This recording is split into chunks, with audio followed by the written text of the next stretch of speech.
Hey guys, it's Eric Weingarten with Weingarten Racing. I almost never show my face in a video, but I am for this one because I don't know how else to film it right. And also, I almost never do a video on Monday. But you know what? I figured I would because it's actually something cool for you circle track guys. So Keith went to the track on Saturday, and I actually was there with him. He went to Salina. Salina is Salina High Banks. It's in Pryor, Oklahoma. It's a 3/8 track. It's dirt. It's high banks. That's why they call it high banks, obviously. It's a really nice track. And Keith got to run, so I get to share some of that. But the biggest reason for this is it's for everybody to really, really do a better job with your cage. Make sure your cage is perfect. Because I'm going to show you a picture of this car. And the only reason why I'm showing you a picture of the car is because the guy's okay. If the guy wasn't okay, there's no way I'd share this. That'd be just a dick move. But let me tell you first off what the class is, because I want you to understand this is the class that Keith races, and it's not even near the fastest class. So you're thinking the cage isn't as important. It totally is. So this class is called Pure Stock. The rules are pretty simple. There's a whole bunch of stuff. They have restrictions on just about everything. But just to give you an idea on the engine has to be a 350 cubic inch. You have to run steel heads. You can't do any porting. The cam is like a 450 lift rule. It has to pull like 15 or something inches of vacuum at idle, the 6200 rev limiter, hydraulic flat tappet, can't even run a solid. And anyway, so that all that adds up to it's not making that much power. They're not even close to the fastest ones there. So here's the rundown. This is the B feature. So for those who don't race circle track, you don't know this, but in circle track, if there's enough cars, what happens is they all go out and usually run heats. And if there's a lot of cars that have entered that class, what they'll do is they can only allow so many cars to race in the main feature. They call it the A feature. So what they do is the guys that didn't finish very well in their heats, they'll have to race in something called the B feature. And usually the top 5, top 8 or whatever advance, and they get to race at the back of the A feature. So anyway, this is the B feature, which really means these should be the slowest cars.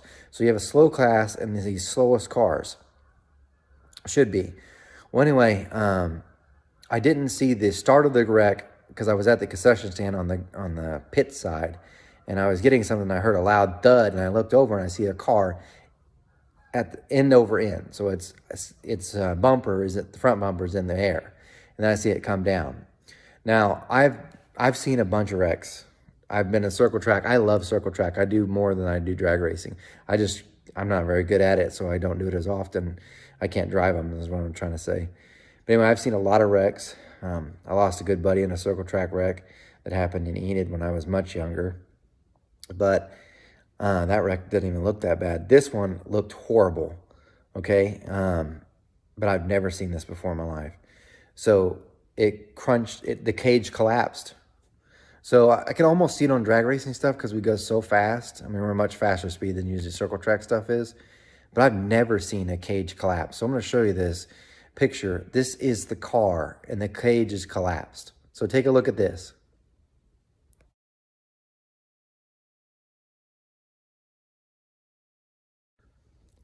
So yeah, that's bad. Let me tell you how bad it was. And then Salina, that safety crew on point.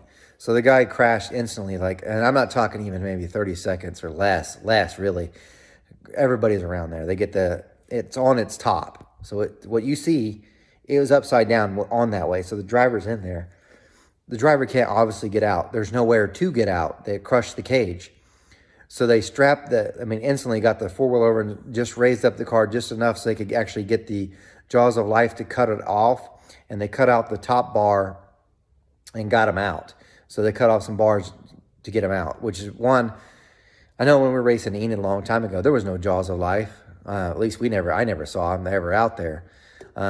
That's new. So they got him out, and I think if you looked at it, and luckily, thank God, the car wasn't on fire. But they got him out in a matter of minutes, like maybe 2 or 3, really fast, really, really fast. Anyway, he got up and he hopped up, and they put him in the ambulance, just check him out. But he was, as far as I know, he's walking around. I saw him walking around at the end of the race, so he hadn't no major injuries, at least I could tell. I'm sure he's bruised and banged pretty good. But yeah, really inspect your cages. Please. And I don't even know if he'd used wrong diameter tubing. Someone said the welds had failed. I didn't go look, but yeah, please. That's a tough one. Remember, these aren't even the faster classes, so something to keep in mind. Now, how did Keith do? This is a really cool part. So I'm going to give you a Keith story. We've dynoed the engine. I'll put the engine dyno section, that video, in the description below so you can watch it. Initially, we were having this engine. He's going to race factory stock. Thank God he decided to go to pure stock, which is where that wreck just happened. But anyway, he has been trying to run this 4-barrel on it. We did change some things by way of make it legal. Like, it doesn't have headers anymore, and went from roller tip rockers now. But anyway, he'd tried to quadrijet the previous week, and it kept crapping out, and he couldn't, which sucked because he was doing so well. But anyway, this week he went out with a Holly in the heat, and it was kind of messing up as well. Well, if you remember on the dyno, we dyno with a 2-barrel because the factory stock class you have to run a 2-barrel. Well, we had it there. So I was like, man, just put it on. We know it works. At least you can get out of the corner, because he couldn't get out of the corner because it was like blah, blah, blah, blah, blah, trying to accelerate, and that's where you really need to get out. If you want to gain some speed, you got to get it there. So he's like, you think it'll be? And thing I like about Keith, he's like, he'll risk it. If I say something, he'll give it a shot. So we put the 2-barrel on. It worked good. It worked good. So when you're watching, I'm going to show you just a 2-minute clip. You ain't got to watch it, but it's 2 minutes. It's like the last 2 laps of the race. Now he's in third, so you won't see the number, but it's a gray car. So when the video starts, the whole time he's in third place car.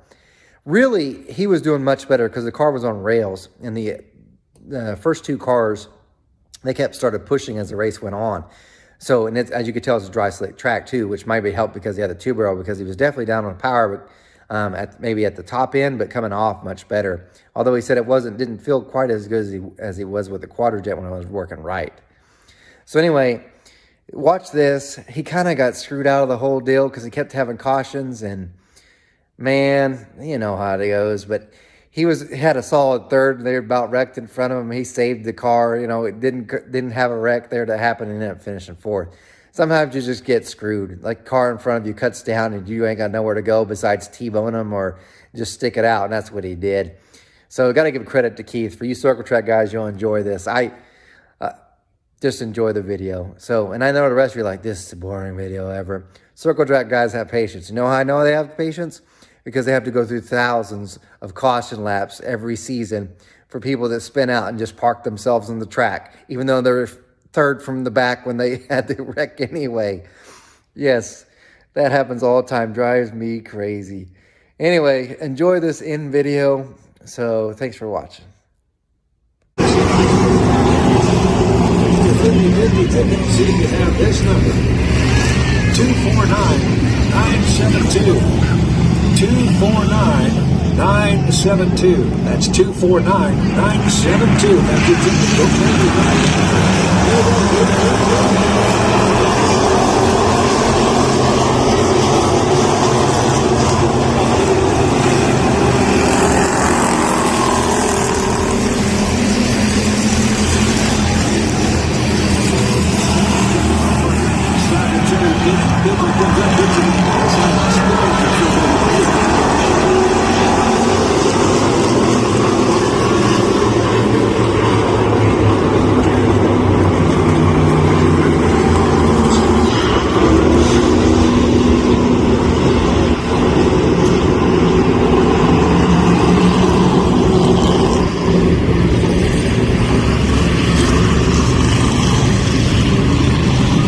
So it's down to a 2-lap shootout here.